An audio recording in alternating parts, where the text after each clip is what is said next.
Thank you and welcome everyone. Thank you for connecting to this session. I'm going to share with you our findings, the findings of this project entitled Automation and Jobs, how workers feel about this process. But before that, I want to share with you two anecdotes of moments that motivated me at the beginning of this process. One is about my first trip when I was starting this process. As you may know, we IMF economists travel to different countries to talk to country authorities.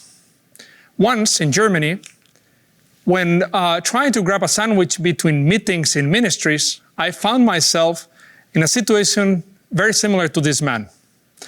I used to stop at the same restaurant, a well-known chain, to grab a burger. And one day, instead of finding the usual guy trying to help me, I found myself having to order in this giant tablet. It is true that there was a lady trying to help us out, the new customers trying to get used to this tablet. But after a few days, she also disappeared. From that moment onwards, everyone had to order on that giant tablet, something that most of you have probably experienced already. At the time, already 3 years ago, I thought to myself, well, in this project in which I'm going to start thinking and surveying responses from workers, how do they feel about automation? Probably most of the answers are going to be negative because, workers may feel replaced by these giant machines. But my view changed in my next trip when I arrived to India. Waiting outside the airport for a taxi, I saw this giant sign. It was red, very, with lots of lights. And when the driver came, I asked him, can you please translate this? He was very kind and he said, yeah, I'm going to translate this to you because actually I'm thinking about changing from a taxi driver to becoming an Uber driver. And why would that be? I said, well, because look at the sign. They're telling us that if we join as drivers, we would be making about 1 lakh per month, which is about the average salary for the whole year. 1 lakh is about $1,300 US dollars. For a normal driver to make that, it would take not 1 month, but 5 months. The guy was really enthusiastic when telling me that story and actually making sure that I knew that he was going to transfer from becoming a taxi driver into an Uber driver. And I said, well, maybe the story is not so simple. Maybe this goes, with personal characteristics and also the country that you live in, the type of opportunities that automation can bring to you. That is when I decided with my colleagues to start using not only survey data, but also hard data to combine data on robotization, job destruction, job creation, but also opinions from workers. And this was actually a process that, took us about 2 years, and I'm sharing with you the main findings. First, we started looking at real hard data. We look at the penetration of robots, and we concentrated in the area of the world with the highest penetration of robots. As you can see in this chart, the number of robots in Europe is among the highest in the world. It's even higher than in the 2 other main economic blocks, higher than in the US and higher than in China. Within Europe, in Germany, we find the highest, strongest penetration of robots. Look, with 4.5 robots per 1,000 workers, Germany is the highest. We have some of the countries in Europe that have only about 1 robot per 1,000 workers. So there is a lot of divergence and dispersion. One of the novelties of this research is that we decided to look at the regional concentration of robotization. We actually used a new technique to assign robots at the country level to the regional level. Here I'm sharing with you 2 charts.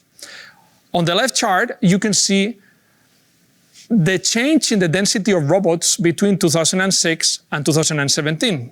These are the first and the last year for which we have data on robots at the regional level in Europe.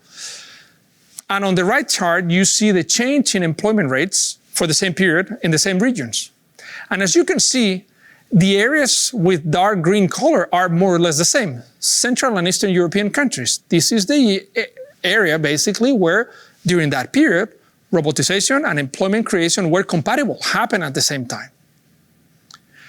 When looking at this econometrically, we actually can see that the change in robot exposure, which is the horizontal axis in this chart, actually is associated with positive changes in the employment rate, which is the vertical axis in this chart. Just to give you an idea, for a 1% change in the penetration of robots during this period, there was an increase in employment of about 0.12%.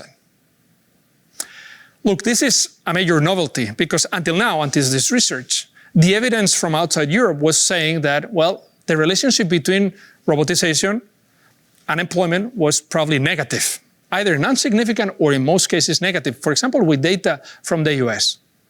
But they were using data from the late 90s and the beginning 2000s. When using data more recent from 2006 onwards, we see that actually there is some sort of a positive relationship. It's not maybe that the story is only about substitution of workers by robot, but maybe there is a more positive message, more complementarities. And maybe humans and robots can cooperate and there are complementarities. This is what we wanted to explore, but we also wanted to look at what workers think about all this process. Let me turn to that part of the project now. When we ask workers with the help of Boston Consulting Group and Harvard Business School, 11,000 workers in 11 countries, both advanced and emerging economies, how did they feel about automation? Most of them felt positive. Actually, 42% of respondents thought that automation would be positive for their job and for the workplace. Only 25% of them thought that, you know what, probably I think that is going to have a negative impact going forward. Country difference matter a lot. If you see this chart, you can, for example, follow the trends in blue. And in India and Indonesia, 55% of workers on average responded positively about the impact of automation. The story is different in Germany or in Sweden. Maybe workers had the same feeling that I had when I went into that restaurant chain and I ordered my burger and there was a tablet instead of a person in front of me. 30% of respondents in those countries, Germany and Sweden, responded positively about this. Other countries, like the US, France, or Spain, are somewhat in between, with 40% of respondents being positive about this process. Probably it is not only country characteristics, but also personal characteristics of respondents what matter. And we looked into this. Let me share with you a summary of our main findings in a single chart. When asked about how do you feel about the future of work, respondents' characteristics and country factors matter. To give you an example, look at the blue bars in this chart. The dark blue bars summarize the findings with respect to personal characteristics, and the light blue bars, the findings with respect to how country factors affect the responses. The first bar shows the following. A college graduate is 70% more likely to find a positive impact of automation on the future of work than a high school graduate. So education matters. Something similar happens when you are satisfied with your job or when you're making good money. You tend to respond more positively about this question. On the contrary, older workers are 65% less likely to be positive about the impact of automation on the future of work. Something similar happens when you have experienced job volatility in the recent past. Looking at country characteristics, respondents in those countries that have actually went through a process of intense automation between 2000 and 2016, they had a bad experience probably, and there was some sort of a negative association between respondents in those countries and how they view the future of automation. In contrast, those respondents in countries with strong labor protection or in emerging market economies saw this thing about, like an opportunity, and they preferred to respond positively about how they saw this future. In this context, we also asked workers, how do you think companies are going to react to this process? What is going to be demanded from you? Most of them thought, 55% of them replied that they expected companies to require more skills. And when we asked them, so who do you think is responsible for preparing you for the future of work? Most of them said, well, I am the one responsible, not the government, not the companies. This was a bit surprising. But again, here, country differences matter as well.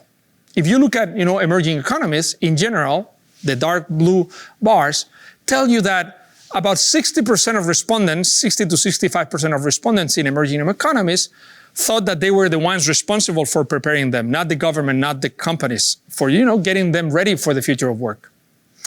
In advanced economies, the situation was a bit different. With the exception of the US, there was a stronger role for governments and companies, at least in the view of respondents. a good example is France, which actually, tells you that respondents, the majority of them found that it was the government, not the company, not themselves, the one who should be responsible for preparing them for the future of work. In Japan and in Germany, with a long tradition on the job training, they actually found that there was a strong role for the company. These conclusions are important because this can help policymakers legislate, prepare the next generation of rules in the labor market.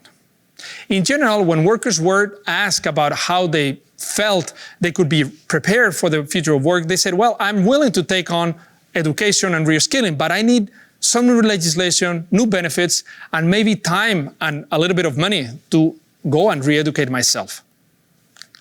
In summary, this project shows evidence of recent complementarities between workers and robots.